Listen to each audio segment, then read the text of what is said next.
Olá, seja bem-vindo ao canal da Fraternidade Espírita Caminho de Luz.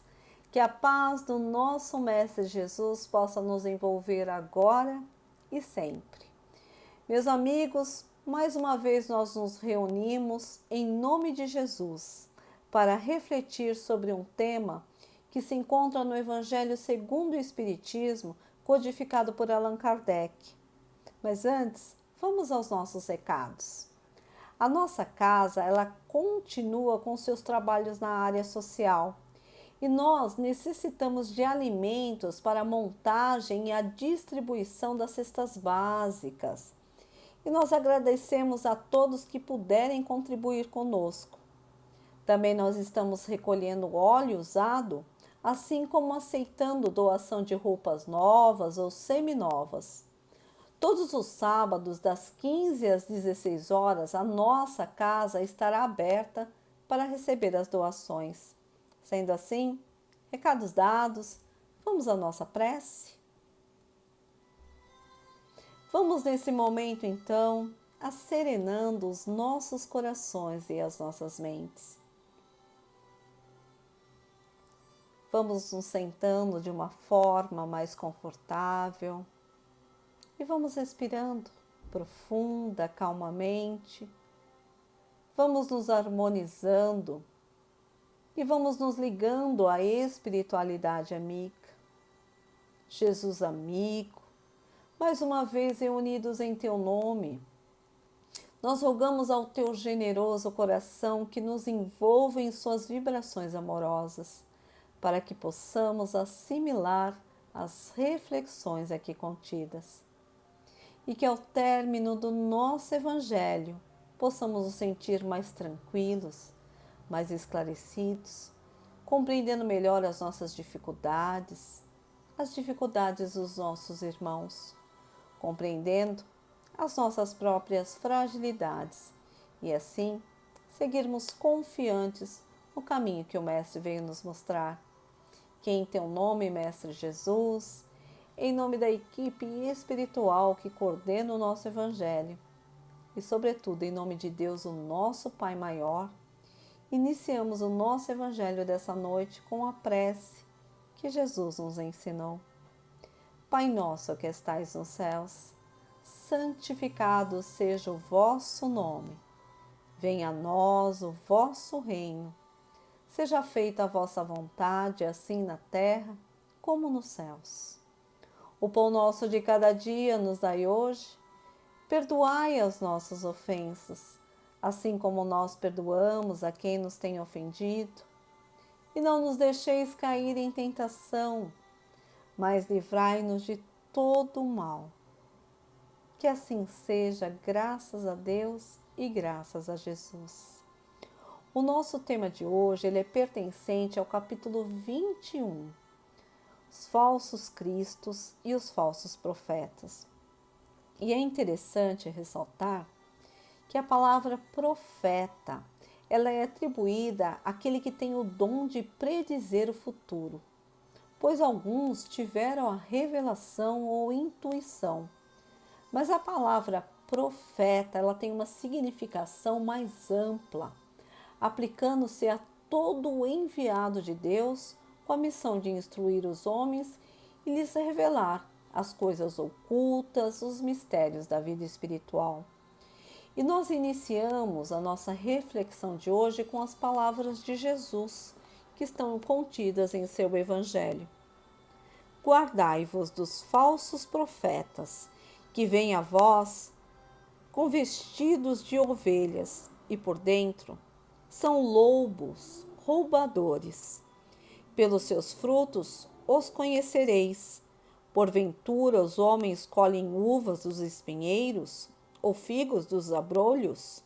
Assim, toda árvore boa dá bons frutos, e a árvore má dá maus frutos. Não pode a árvore boa dar maus frutos, nem a árvore má dar bons frutos. Toda árvore que não dá bons frutos será cortada e lançada no fogo. Assim, pois, pelos seus frutos os conhecereis. Evangelho de Mateus, capítulo 7, versículos de 15 a 20. Essa máxima do nosso Mestre Jesus oferece os elementos necessários para distinguirmos os falsos cristãos dos verdadeiros, assim como um meio de nos defender dos falsos profetas. O verdadeiro cristão, ele é reconhecido por seus atos, não apenas por suas palavras, nem por suas promessas, mas por suas obras em favor do bem comum, sustentado por valores exclusivamente morais.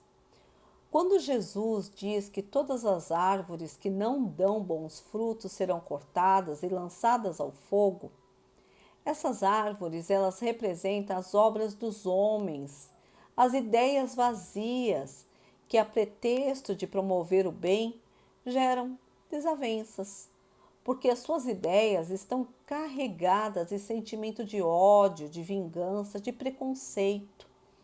São as promessas que beneficiam uns, prejudicando os outros. São as árvores que não foram plantadas por Deus e que serão fatalmente destruídas. Os falsos profetas são aqueles que possam deter certos conhecimentos e abusam desse saber em proveito da sua ambição, dos seus interesses e dos anseios de dominação, aproveitando-se da boa-fé de certas pessoas que vê neles missionários divinos. Hoje, dentro desse capítulo, nós vamos refletir sobre o item 5, o prodígio dos falsos profetas.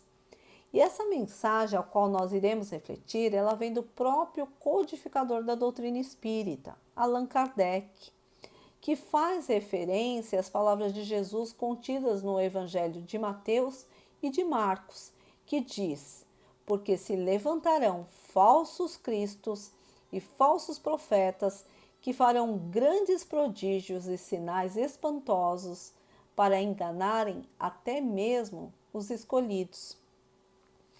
A palavra prodígio quer dizer coisa ou fato extraordinário, maravilha, milagre, acontecimento que é ou parece estar em contradição com as leis da natureza.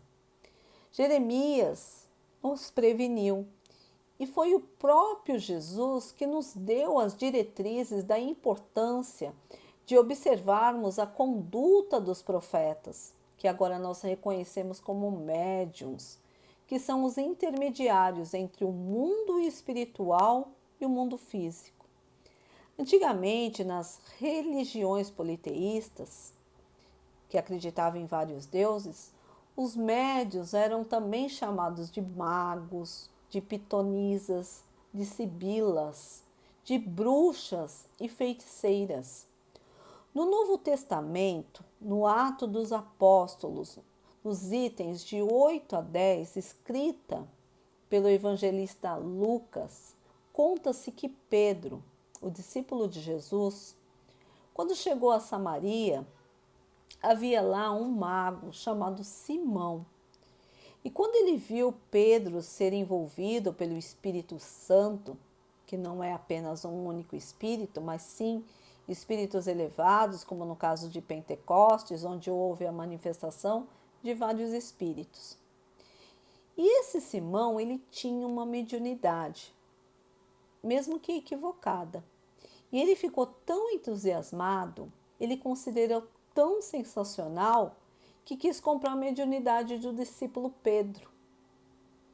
Daí vem o significado da palavra simonia, que naquele tempo eles consideravam-se em vender e comprar coisas santas, comprar bens espirituais.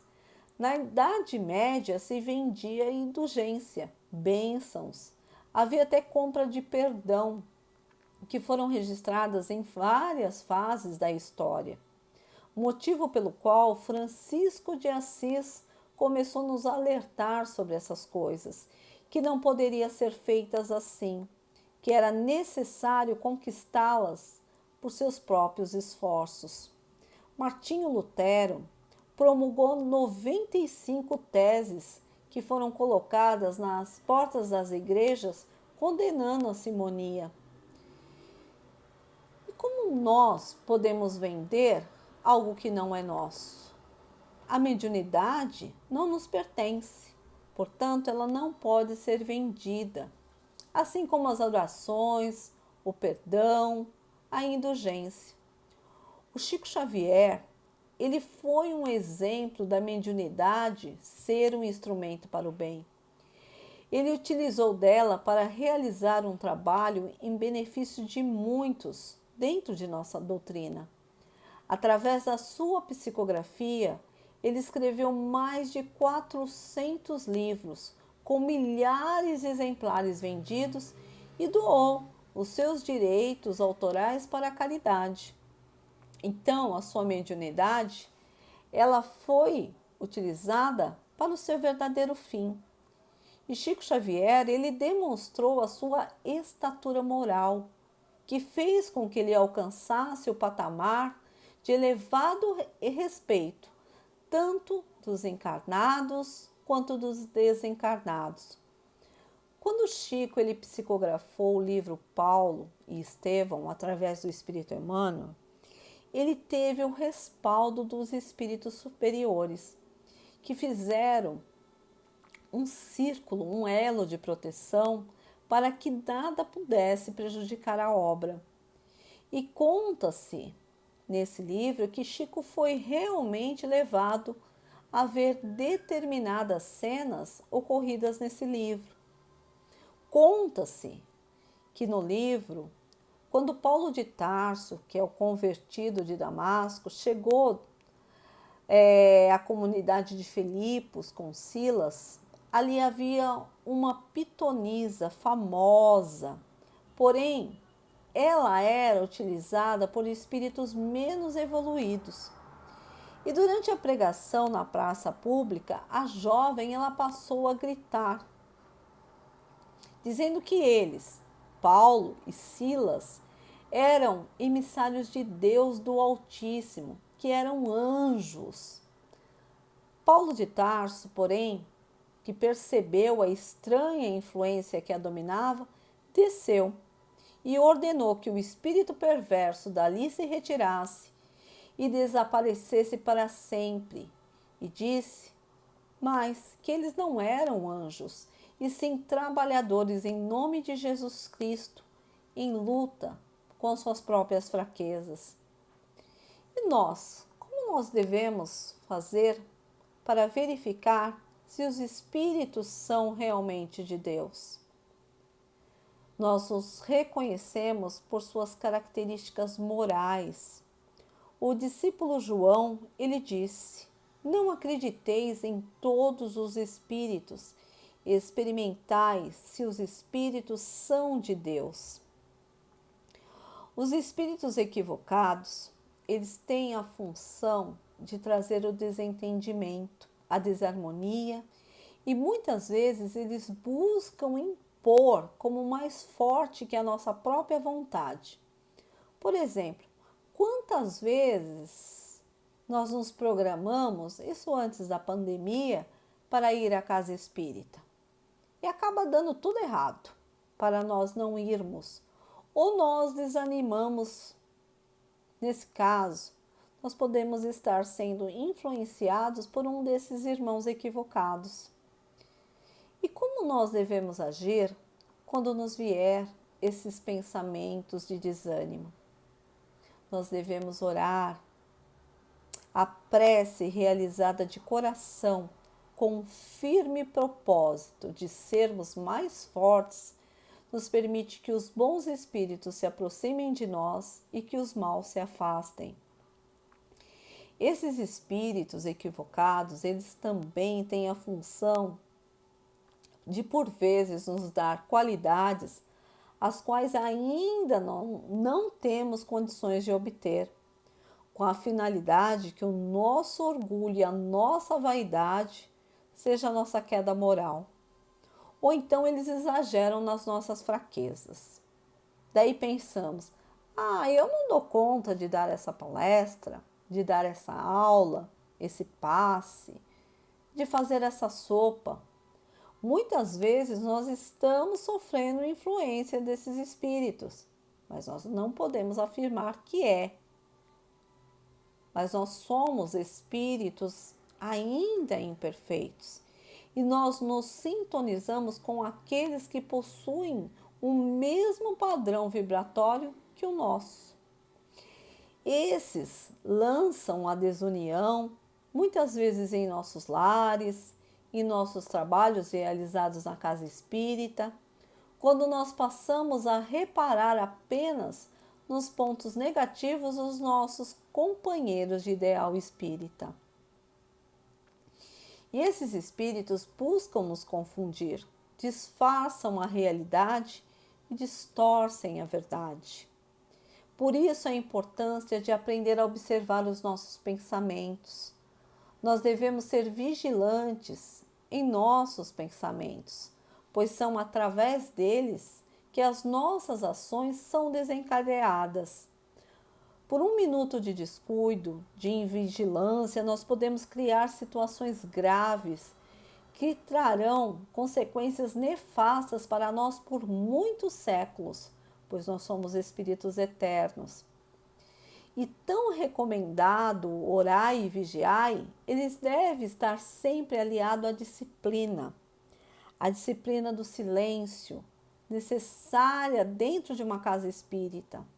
2 a 3 dias antes, os mentores que estão trabalhando, para o nosso trabalho ser realizado, nós ficamos lá apenas de 2 a 3 horas em nossas funções. E os amigos da espiritualidade ali estão aliados conosco. E após o término do nosso trabalho, eles lá continuam, recolhendo os nossos irmãos que ali foram conduzidos a eles. Gente, o Centro Espírita é ao mesmo tempo escola e o hospital. Por isso a importância de nossa postura, do nosso discernimento.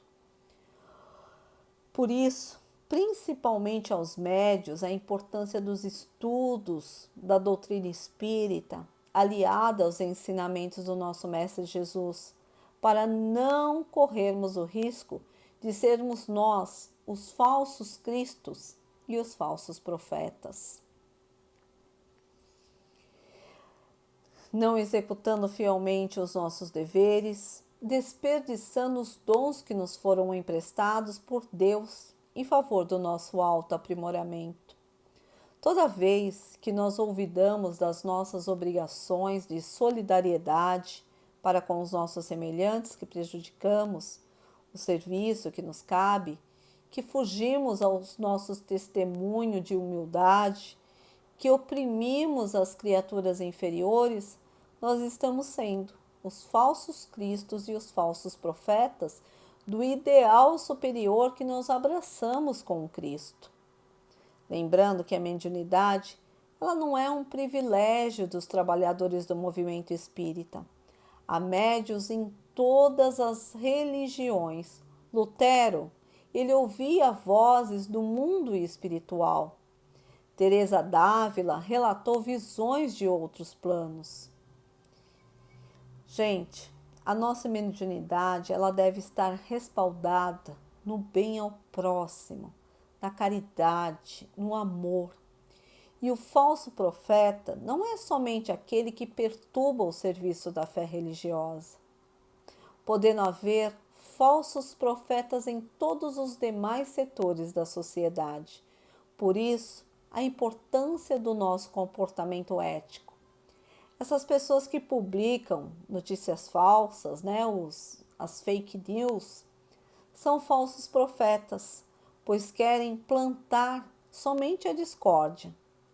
Na maledicência, nós somos os profetas, os falsos profetas da fraternidade. Aqueles que vendem um abacaxi estragado, disfarçando o seu aspecto para enganar, aqueles que mascaram uma comida vencida, o advogado que faz uma petição, mesmo sabendo que não é correspondente à sua área, apenas visando o aspecto econômico, o médico que atende fora da sua especialização, os engenheiros que assumem obras que não são habilitados para tal área também. Todos nós que ludibriamos o próximo, agimos como os falsos cristos e os falsos profetas. Nós não devemos esquecer que a caridade, ela deve ser o nosso maior objetivo. E um dia nós seremos chamados à prestação de conta dos talentos e dos favores que hoje desfrutamos, para resgatar o dia de ontem e santificar o dia de amanhã. Por isso, espíritas, amai-vos e instruir-vos. Quando nós realmente amamos, nós somos capazes de realizar a caridade. E quando nós nos instruímos, nós não somos enganados. E, portanto, nós não enganamos as demais pessoas. Sendo assim, vamos aproveitar os ensinamentos que nos foram trazidos hoje através da doutrina espírita, que nos esclarece, que nos fortalece, que nos equilibra, que nos mostra a verdadeira condição ainda de ser imperfeito que aqui nos encontramos para o nosso aprendizado, para o nosso crescimento, para o nosso autoaprimoramento. Então vamos aproveitar todas as oportunidades para fazer sempre o melhor. Não só o melhor em nós, mas também com as demais pessoas. E vamos observar se, além de sermos influenciados por esses nossos irmãos ainda equivocados, se não somos nós, com as nossas atitudes, que não estamos buscando na terra ser os falsos cristos, os falsos profetas. Prestemos atenção, hajamos sempre no bem. Vamos buscar perpetuar o amor de Jesus, mas retirando o aspecto de milagres, o aspecto de mistério. A doutrina espírita, ela veio desde o século XIX a nos esclarecer, a nos trazer a razão, a lógica, o raciocínio. E ela nos mostra determinadas condições e só os lobos cairão nas armadilhas dos lobos. Os demais, com seu entendimento, com a busca pela compreensão, poderão assimilar melhor e poderão perceber aqueles que estão agindo no bem e a quem eles devem seguir, que é o guia, o modelo, que foi destinado à Terra, o nosso Mestre Jesus. Então, meus amigos, observemos, quando encontrarmos com pessoas que podem estar falando em nome de Deus, mas as suas atuações não correspondem às suas palavras, vamos buscar o fazer compreender e lhe trazer o entendimento através do nosso próprio exemplo. Afinal, o Evangelho, ele não é feito para aplicarmos nos outros, mas sim em nós. Então, busquemos, toda vez que nós depararmos com essas pessoas, através do nosso próprio exemplo, trazer o equilíbrio a essa pessoa, trazer a razão, para que um dia ela possa deixar de lado todo o seu pensamento egoísta e realmente começar a pensar no próximo e também se auxiliar. Por isso, gente, nós falamos da importância do Evangelho no lar. Como ele ser realizado? Ele é fácil. Pode ser realizado uma vez por semana em nossas casas, reunindo os nossos familiares que estão sobre o mesmo teto que nós, ou também nós podemos realizar o Evangelho sozinhos. E nós começamos com uma prece espontânea. Para iniciar o estudo, nós lemos um trecho do Evangelho segundo o Espiritismo. De preferência, nós devemos ler os capítulos em sequência, começando do prefácio e avançando semanalmente ou abrir o acaso.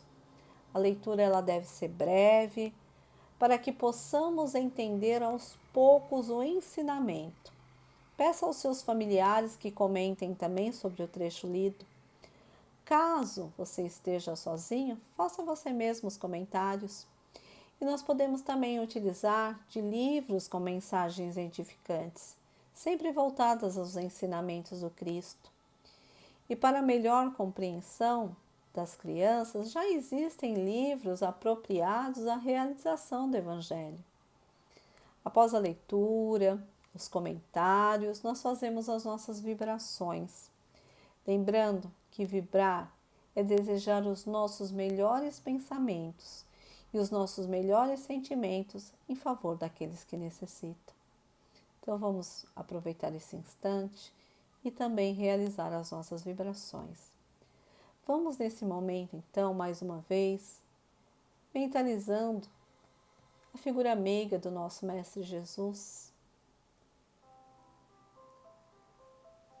Vamos imaginando que a sua luz, que resplandece do seu coração, chega até nós, penetra em nossas mentes, através dos nossos centros de força e vai realizando uma limpeza fluídica, retirando miasmas, fluidos mais densos de todos os nossos centros de forças.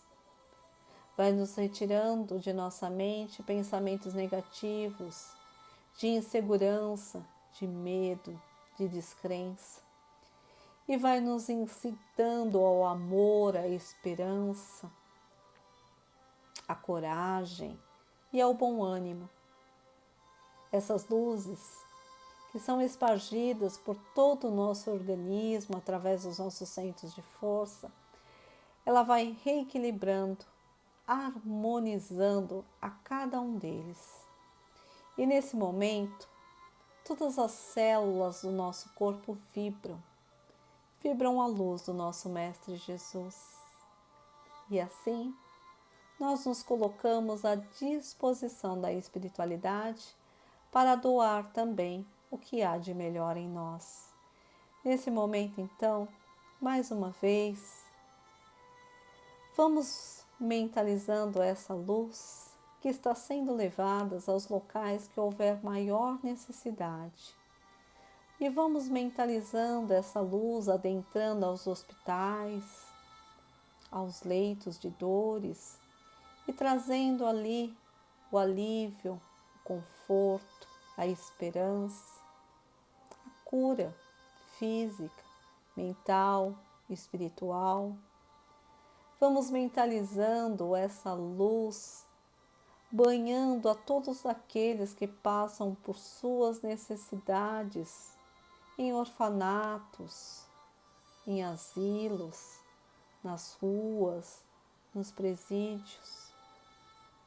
Vamos mentalizar essa luz do nosso Mestre Jesus envolvendo todo o nosso planeta Terra e que essa luz seja suficientemente forte para iluminar com muito amor e muita justiça a todo o nosso povo e aos seus dirigentes.